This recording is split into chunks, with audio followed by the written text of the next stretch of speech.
चार खास मेहमानों को आइए आमंत्रित करते हैं, स्वागत करते हैं। परिचय करा दूं, विकास बारहट जी बीजेपी प्रवक्ता हैं, स्वागत आपका। नितिन सारस्वत जी प्रवक्ता हैं कांग्रेस के, स्वागत आपका नितिन जी। आशुतोष रावत जी मेरे साथ वरिष्ठ पत्रकार के तौर पर जुड़े हैं। इसके अलावा निरंजन पोद्दार जी यहाँ नोएडा स्टूडियो हमारे साथ, राजनीतिक विश्लेषक। पहला सवाल बीजेपी के निरंजन पोद्दार जी, क्या आपको भी लगता है कि नाम का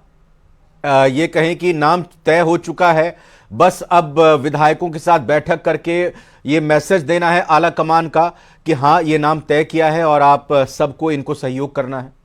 निश्चित रूप से देखिए रविंद्र जी, भारतीय जनता पार्टी की हम जहां कहीं भी पूरे देश के अंदर अलग अलग प्रदेशों में जहां भी भारतीय जनता पार्टी की राजनीति पे आप नजर डालेंगे तो वहां पे आपको यही संस्कृति और यही सिस्टम नजर आएगा कि जिस तरीके से इनका जो केंद्रीय नेतृत्व जो है या यूं इनका संसदीय बोर्ड जो इनका तय करता है और उसके बाद में जाकर के उसकी तमाम जो राज्य इकाई है और उसके बाद में जो विधायक दल है उनके साथ उनकी सहमति बनाई जाती है और सहमति बना करके और उसके बाद में वहां पे उस नाम की घोषणा की जाती है। तो निश्चित रूप से इस बार, और यहां पे अगर हम बात करें राजस्थान की, तो राजस्थान के अंदर देखिए जिस तरीके से राजनाथ सिंह जी को वहां के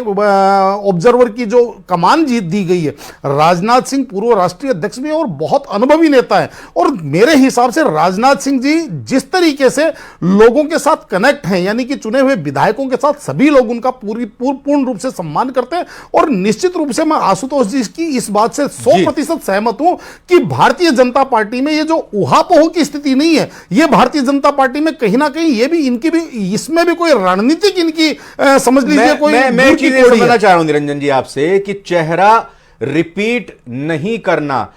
क्या आपको लग रहा है एक नए चेहरे की तलाश है और चेहरा रिपीट नहीं करना चाहती है बीजेपी आला कमान और इसी लिहाज से सभी की सहमति लेने के लिए इतना वक्त लग रहा है? और वो कौन सा चेहरा होगा, कैसे समीकरण सधेंगे संगठन, सरकार, प्रशासनिक व्यवस्था में 24 को ध्यान में रखते हुए, अगली बार जब चुनाव 2028 में होगा उसको ध्यान में रखते हुए? मतलब अगर आप नए चेहरे की तरफ देख रहे हैं तो ये तमाम समीकरण देख रहे हैं, क्योंकि अगर पुराने चेहरे को रिपीट करते तो फिर कहीं ना कहीं आप ज्यादा वक्त नहीं लेते। नहीं रविंद्र जी, ऐसा नहीं है। मेरा यह मानना है कि भारतीय जनता पार्टी का नेतृत्व इतना परिपक्व है कि वो मेरे हिसाब से जिस दिन चुनाव परिणाम आए थे लगभग उनके अगले दिन ही उन्होंने अपनी मनस्थिति बना चुके होंगे शायद कि भाई हमें किस व्यक्ति को क्या क्या जिम्मेदारी देनी है, मेरा यह मानना है। और उसके बाद में अब उसके अंदर उनका क्या गुणा भाग है, वो उनकी क्या सोच है, क्या उनकी संरचना है, ये तो देखिए जब नाम घोषित होगा तभी पता चलेगा। लेकिन मेरा यह मानना है कि संगठन और जो सरकार, इनके बीच में एक सामंजस्य रहे, इस चीज को देख करके भारतीय जनता पार्टी और भारतीय जनता पार्टी का जो केंद्रीय नेतृत्व है, ना तो वो इतना अक्षम है और ना इतना वो आप ये मान के चलिए कि जानकारी के अभाव उनके पास। आप ये मान के चलिए अगर 115 विधायक जीत करके आए, सबकी उनके पास एक जन्म पत्री है, उनकी एक कुंडली है और मेरे हिसाब से वो अभी निर्णय कर चुके हैं। लेकिन अब इसकी सहमति बनाना संघ और संगठन। निरंजन पोद्दार जी ये बताइए,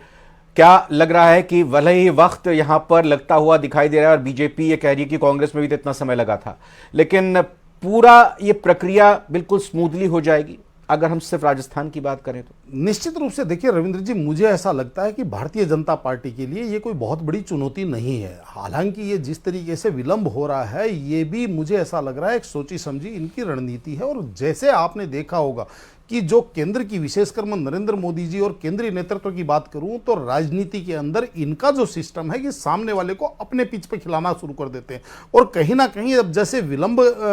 मुख्यमंत्री के चयन में विलंब हो रहा है और कांग्रेस, आप ये मान के चलिए, उस चीज को लेकर के शोर सपाटा कर रही है, यानी कि कहने का तात्पर्य कांग्रेस फिर भारतीय जनता पार्टी की पिच पे खेलने को मजबूर है। और यही चीज आपने देखा होगा कि जिस तरीके से चुनावों के अंतिम समय में जिस भारतीय जनता पार्टी धीरे धीरे करके तीनों राज्यों के अंदर कांग्रेस को अपनी पिच पर ले आई और ला करके, और उसके बाद में जिस तरीके से उन्होंने मैच को अपने फेवर में कर लिया, तो यही इनकी एक राजनीतिक स्टाइल है और कहीं ना कहीं विपक्ष आकर के इसमें फंसता है। जी निरंजन जी जवाब दे रहे हैं। जी निरंजन जी आपसे सवाल है, कौन सी रणनीति है? बिल्कुल मैं पूछना चाहता हूं कि यह क्या रणनीति ये बोल रहा है कि आप दे रहे हैं जवाब, दे रहे हैं भाई, दे रहे हैं, रुकिए। बताइए। देखिए रविंद्र जी, ये राजनीतिक व्यक्ति हैं और जिस राजनीतिक परंपरा से आते हैं, कदाचित इनकी जो भाषा शैली और इनका जो